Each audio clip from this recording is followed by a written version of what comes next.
Yeah, the command center of JW Solar USA. Guys, we're going to be talking about the GoKWh battery that was sent to us. We want to do check on the app, like I was talking about these QR codes, and it wasn't easy to get this app connected. But now I'm gonna see, I think I found a way. We got a charger hooked up here and just see it wasn't giving us the whatever this battery is supposed to work the way it's supposed to, but with the app. But I found a way that the app already been recognized, the battery recognized the app, so it's syncing with it. Let me show you how you have to go about it. Here we go. We gotta go to this app right here. Before doing that, we gotta drop this thing and turn the Wi-Fi and the location, so we can able to go about whatever it is.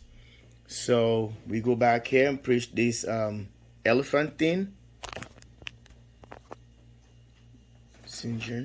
So it's gonna ask you to register or email or whatever. So I decide just to bypass that. After I already scan the thing, now it's gonna bring us the program, and click on it. Then it's gonna give us the app up here. It's up on the phone. So I'm using my phone, and I have to go landscape, but this program doesn't go in a landscape mode. So I don't want to record the video to be in a vertical or portrait. But if you look at this, is the charge right now. There is a deviation here about 20 millivolts down here. Deviation, so it says the number of cycles since we first time we charged it. It says a 1 cycle. So look at the voltage here is a 3.62 volt, which is the highest volt, and this is now cell, so the highest cell, and the average is a 3.54. But check this out. This cell I've been watching with the gray scale right here. I've been watching this cell doesn't even want to go up, and the balancing took forever. So I don't know if the BMS balancer they have on this thing is not probably a 1 amp or 2 amp. I don't believe so. I think it's maybe a 50 milliamp, which is half of an amp. And this thing has been going. I can't even get this battery to come up to pass that grayscale to the 3.36. And this one, so as soon as I charge, this is the first one gonna come the over voltage. Is a 3.62 or 3.6 something, and this one's gonna stay within the threshold right here because the 3.57. And this one here, the fourth battery and the second battery tend to run really quick, you know, and get all the way to that number, and depriving the other ones from this doing this. Especially this one battery, it doesn't come up more than that at all. I haven't seen it. So if you go back here, you can able to turn the charger on here and the discharge.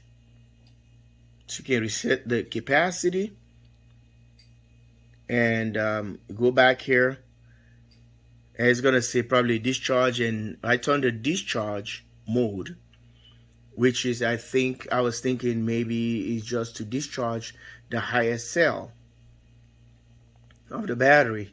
So you will see this thing's gonna stay like this for days, and after that you can see one of these almost go to whatever it is.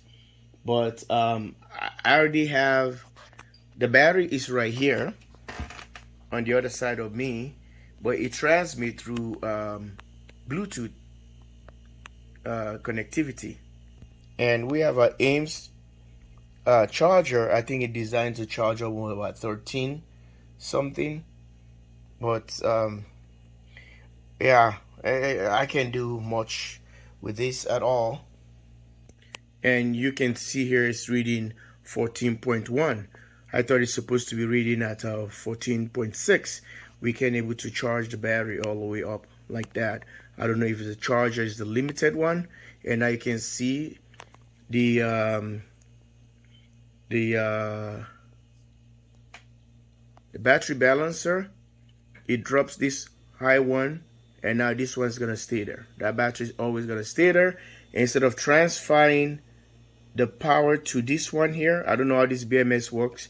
It's supposed to transfer the highest voltage to the other batteries here. This number one cell is just gonna stay like that.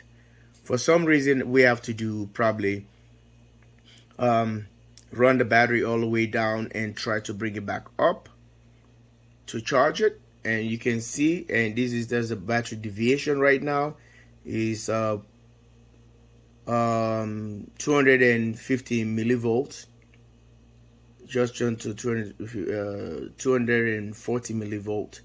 So yeah, it will stay like that for a very long time, but for some reason I don't understand. Now the balance of this one kicks in again. See, the battery 4 and battery 2, them are the ones always go off the thing. But there are some of the other informations here, and contacted by the GoKWh, and they say if I've tried this, and this, if you're watching now, and this is what is given us for some reason, and we can go back here by 5. So this one's supposed to wake up, it's not doing nothing, and the charger is still hooked up into it.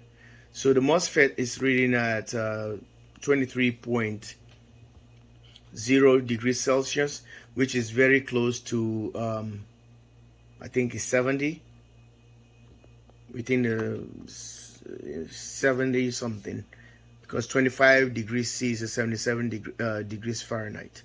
So we are very close to that, and this is what is going on. I don't know. The charge started coming earlier at 25 watts, and we see, I think, I don't know, it's about 2 amps or something. So guys, this is all I can tell you. There's nothing you can do to change the parameters. Nothing. You can't alter or change. These settings are all default. You cannot. Okay, so tell me what you think if you're dealing with the same thing here. And this is the time I'm recording right now at 13:49 hours. The last time we're gonna show this in. See, balancer kicks in again, and I have the discharge. It's gonna say automatic balancing. It's gonna go successful, and we're trying to give some warnings here, but I haven't reset the capacity yet. But this is what it is. I don't know what to say. All right, take care. Bye bye.